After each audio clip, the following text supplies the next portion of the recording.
Et bonjour à tous les amis, j'espère vraiment que vous allez tous super bien. Nouvelle vidéo aujourd'hui, nouvelle vidéo Ligue des Champions. C'est la reprise de cette magnifique compétition sous une toute nouvelle formule. Je pense que tout le monde le sait maintenant. Voilà, un tableau de 36 équipes dans le même classement. Et puis voilà, on va essayer de rappeler les règles, etc. Mais en tout cas, on a déjà une très grosse confrontation lors de la première journée. Il y en a plusieurs, mais celle-ci, je pense que c'est la plus intéressante. Il y a aussi un Milan-Liverpool. On aura l'occasion d'en reparler dans une prochaine vidéo demain, où là, je vais pronostiquer, j'ai choisi 8 matchs qui, pour moi, sont les plus intéressants parmi les 18 matchs. Donc voilà. D'abord, il y a d'abord cette vidéo Manchester City face à l'Inter Milan, le remake de la finale de Ligue des Champions 2023. Donc ça reste quand même deux grosses équipes du top 5 européen. Donc voilà pourquoi j'ai décidé de mettre un peu le focus sur cette rencontre. Mais comme j'ai dit, demain, vidéo où il y aura 8 matchs cette fois-ci, avec parmi les 8 matchs, celui-ci évidemment. Donc voilà, j'espère vraiment que vous allez kiffer les amis. N'hésitez pas à liker et à vous abonner. Il y a quand même encore plus ou moins 90% des personnes qui regardent les vidéos sans être abonnés. Donc franchement, n'hésitez pas, c'est gratuit et ça soutient la chaîne. Donc franchement, n'hésitez pas, ça ferait super plaisir. Comme j'ai dit, Manchester City face à l'Inter Milan à 21h. C'est mercredi que se jouera ce match. Voilà pourquoi je vous sors la vidéo le lundi, 48 heures à l'avance. Donc voilà, je pense qu'il y a deux grosses équipes. Une qui est vraiment en forme, une qui commence à reprendre un peu du poil de la bête. Mais en tout cas, ça reste quand même deux cadors, je pense, européens sur les 5 dernières années, surtout Manchester City. Donc, comme je l'ai dit et comme je l'ai rappelé, il y a déjà eu une confrontation, et d'ailleurs c'est la dernière confrontation entre ces deux clubs, c'est évidemment la finale en 2023, le 10 juin 2023, qui a été remportée, évidemment tout le monde le sait, par Manchester City. But de Rodri à la 68e, un but qui a toute son importance parce que ça permet aussi à City de faire le triplé national avec la Première Ligue, la FA Cup et la Champions League. Donc voilà, City reste toujours une énorme équipe qui doivent absolument prendre des points maintenant parce que maintenant c'est un nombre de points qui va être très important parce que ce sont seulement les 8 premiers du tableau de 36 qui seront qualifiés d'office pour les huitièmes de finale. Donc il faut prendre des points tout de suite et Manchester City, ils savent le faire. Et voilà, encore une fois, nouvelle victoire face à Brentford en Première Ligue. 4 matchs, 4 victoires pour le moment pour les hommes de Pep Guardiola. Un nouveau doublé de Erling Haaland, il est déjà à 9 buts en 4 matchs, ça c'est assez impressionnant. Voilà, pourtant City qui a été pas mal surpris dans le premier quart d'heure par Brentford. Il y a eu un but d'ailleurs qui est tombé très tôt par Wissa à la première minute, mais franchement on a senti un Manchester City en difficulté à la relance et qui laissait le ballon finalement à Brentford parce qu'il mettait une super bonne pression.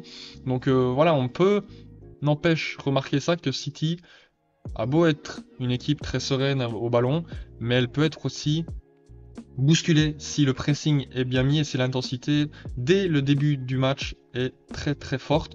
Donc voilà, je pense que c'est quand on connaît maintenant City depuis plusieurs années, ça reste quand même une équipe qui reste la même depuis maintenant 2-3 ans. Il y a le retour d'Ilkay Gundogan aussi qui fait beaucoup de bien, je pense. Mais voilà, ça reste une équipe, on connaît les animations offensives, la possession de balle, le passage par les côtés avec voilà Savigno maintenant qui est arrivé, qui fait beaucoup de bien à cette équipe. Et pour le moment, c'est la seule équipe à avoir fait le maximum de points. 4 matchs, 4 victoires, 11 buts inscrits pour seulement 3 buts encaissés. Voilà, c'est le City de Pep Guardiola.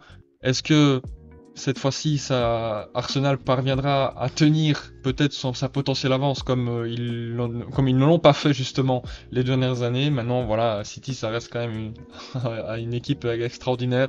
Quand on voit la composition, c'est quand même assez impressionnant. Ederson dans les buts, qui a d'ailleurs fait sa 4e passe décisive en Première Ligue. Walker, évidemment, on ne le présente plus. Le la double paire centrale Stones Akanji. À gauche, Rico Lewis. Le double pivot Kovacic Gundogan. À gauche, Grealish. En numéro 10, Kevin De Bruyne. À droite, Savigno. Et évidemment, Erling Haaland en pointe. Erling Haaland qui est, pour le moment, à 9 buts en 4 matchs. Il va avoir son importance, même si souvent, contre des grosses équipes, c'est malheureusement ça son petit défaut qu'on peut lui reprocher, c'est qu'il ne marque pas beaucoup dans les grands rendez-vous. hein. Je pense qu'il a fait 7 ou 8 finales avec City, il n'a pas marqué une seule fois en finale. Donc, on attend de lui une réaction face à cet Inter Milan, parce que ça va être un match compliqué, je pense, au vu de l'armada défensive des Milanais, parce que, ouais, franchement, il y a beaucoup de beau monde en défense côté Milan, et on connaît évidemment la structure de jeu du côté de Simone Inzaghi. Les deux seuls blessés pour le moment du côté de Manchester City, c'est Oscar Bob, lui qui sera absent longtemps, et Nathan Ake, voilà, qui était sorti sur blessure, il me semble, lors de la trêve internationale. Maintenant, je pense qu'il va revenir dans, voilà, pas très longtemps, mais bon, ça reste quand même un élément défensif qui manque, mais sinon, ça reste quand même une magnifique équipe. Évidemment, j'ai pas changé. Ederson dans les buts, Akanji, Ruben Dias dans la charnière centrale, Walker à droite. Peut-être que ce sera Rico Lewis, ça dépend un peu pour le moment. Quoi, Pep Guardiola n'hésite pas à faire tourner Walker. À gauche, je pense que Gvardiol va prendre sa place de titulaire. À gauche, j'ai mis Jérémy Doku parce que Grealish pour le moment n'est pas très convaincant, mais Doku non plus. Donc voilà, ça va être un peu. Faudra prendre sa chance à celui qui va être titulaire. Le double pivot pour le moment, Gundogan, Kovacic. Rodri, on n'a pas encore trop d'informations. Je pense pas qu'il sera titulaire face à l'Inter Milan.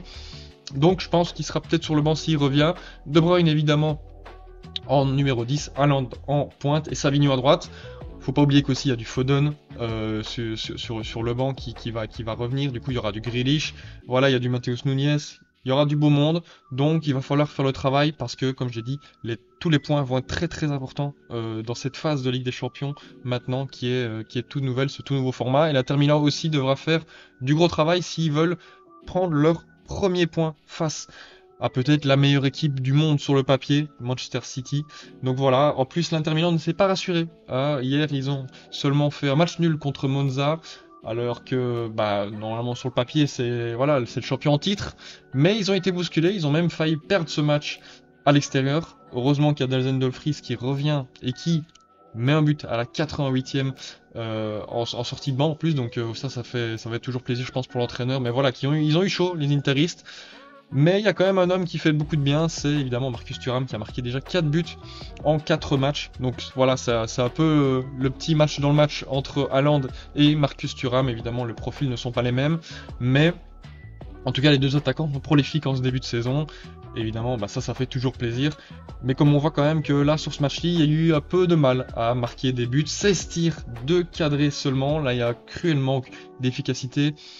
Donc, il va falloir régler ça si ils veulent jouer face à City et venir gagner ou prendre des points face à City. On a vu que City pouvait être une équipe qui peut être bousculée dans les premiers instants, mais une fois que le souffle est passé, il va falloir évidemment être prêt aux vagues offensives de Manchester City, parce que ça va faire évidemment beaucoup de mal. Mais il faut pas oublier, n'empêche que l'Inter Milan, lors de la finale, c'est eux qui faisaient le jeu la plupart du temps, ils se créaient des occasions, donc franchement, je pense qu'ils peuvent arriver en confiance, ils savent comment affronter cette équipe, ils connaissent leurs lacunes et évidemment, tout simplement leur jeu offensif qui est très bien mené avec la ligne médiane de 5 qui fait beaucoup de bien.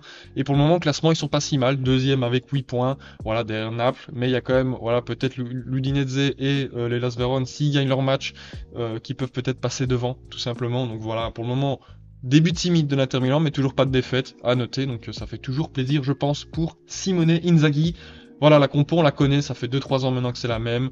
Toujours 3-5-2, Sommer dans les goals, Pavard, De Vrij, Carlos Augusto cette fois-ci qui était titulaire dans le trio défensif, la ligne médiane de 5 avec Di Marco à gauche évidemment, Fratesi qui a été transféré, Mkhitaryan qui est toujours là, Aslani, et puis à droite Darmian, et puis en pointe évidemment le duo maintenant qu'on connaît, Martinez et Marcus Thuram, et sur le banc il y a du beau monde, comme on voit il y a du Bissek en tant que défenseur central, il y a du Bastoni, il y a du Acerbi, Dumfries qui est rentré, qui a marqué, il y a du Çalhanoğlu, Barella évidemment, Zelinski qui est arrivé libre de Naples, Joaquin Correa qui est revenu de Marseille en prêt, Taremi qui a été pris aussi libre, et Arnautovic.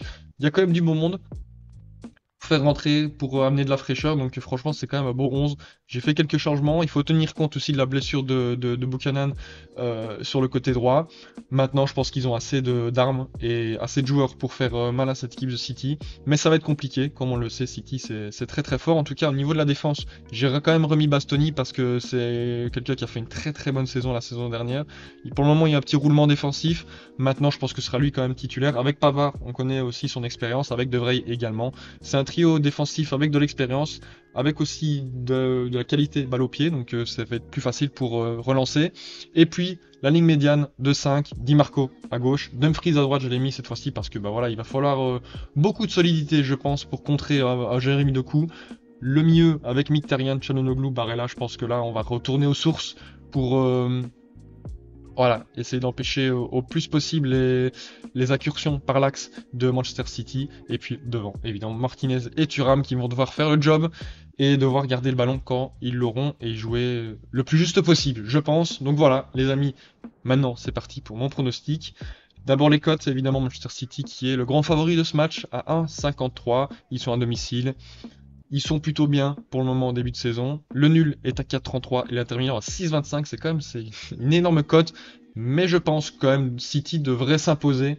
Mais attention à cette équipe interiste parce que elle peut surprendre. Donc voilà, je mets quand même une victoire 2-1 de Manchester City. Je pense que les deux équipes vont marquer. On a senti une petite fragilité du côté de City pour le moment défensivement. À l'Inter de l'exploiter. Mais je pense que City devrait faire la différence. Je vois Savigno marqué, pour le moment lui son arrivée est plutôt réussie, sur son côté droit il fait beaucoup de ravages, il a déjà 2 assists il me semble, et un goal je crois, ou 2, mais voilà. Et puis De Bruyne évidemment, ça reste quand même quelqu'un qui, si l'équipe d'en face est fortement regroupée dans sa partie de terrain, il peut nous sortir une petite magie, une petite passe, une petite frappe aussi qui peut partir très très bien. Donc voilà, je pense que c'est deux joueurs qui vont avoir leur importance dans ce match. Et puis évidemment, côté Inter Milan, le capitaine, Lautaro Martinez, il n'a pas encore marqué, il me semble, en ce début de saison.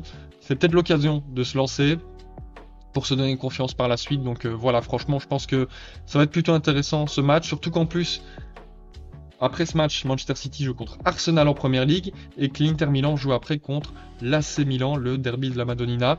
Donc franchement, je pense que ce match aura une importance dans le match du week-end parce qu'il va falloir pas se louper, en tout cas sur 4-5 jours là de battement, deux matchs importants pour chaque club. Donc ça va être très important en tout cas les amis, j'espère vraiment que vous avez kiffé. Si c'est le cas évidemment, n'hésitez pas à liker et à vous abonner. Et comme j'ai dit, on se retrouve demain pour une nouvelle vidéo pronostic LDC, mais là on regroupe.